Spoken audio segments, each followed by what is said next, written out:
ეს არის უსაფუარო ინდური როტი, მეგობრებო, ძალიან ადვილია, მაგი გაკეთება და ყოველდღე ახალი კეთდება.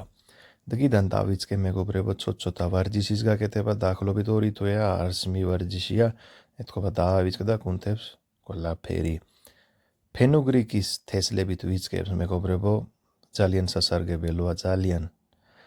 და მეორე, რასაც ვაკეთებს, ამის მერე კავის სუნი მომწონძენ პირველ რიგში, ჯერ უნდა უსუნო და მერე უნდა დალიო. დღეს საუძმეში გავამზადე ოსპის ბლინები. ოსპის ბლინები როგორ კეთდება, მე მგონი ყველა მიცის, პურიც კეთდება, მაგით მარილი უნდა. გემოვნებით მარილი პლუს თუ მწარე გიყვარს, ფილფილი შეურიეთ, დაფნა შეურიეთ, ყველაფერი შეიძლება. აი ეგეთი მასა მოდის, როგორც კვერცხი ზუსტად ესე კეთდება, ცოტა ცხიმი და ზევიდან ეს, აი ეგეთი ბლინი გეკეთდება. ორივე მხრიდან თუ კარგად გააკეთებს, აი ეგეთი რაღაცა გამოვა.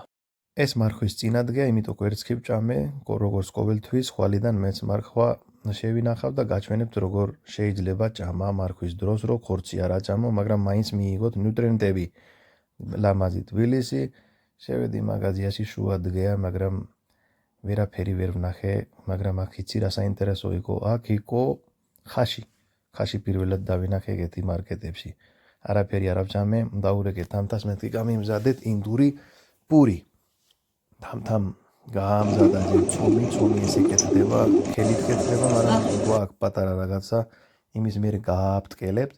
გაფტკელების მერე ნებისმიერი ტაფაზე, როგორც კეთდება, ჩვეულებრივ სხვა პური, აი ესე გაფუება არ უნდა, თვითონ ნახე, ერთი მხრიდან რო გამზადდება, მეორე მხრიდან ამოდის ზევით.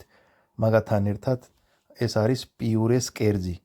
რა თქმა უნდა, ყველაფერი არ მიჭამე, 2 როტი და ეს კერძი ვჭამე და წავედით მერე ბავშვებთან თამაში და სიარული. კარგად და ჯანმრთელად.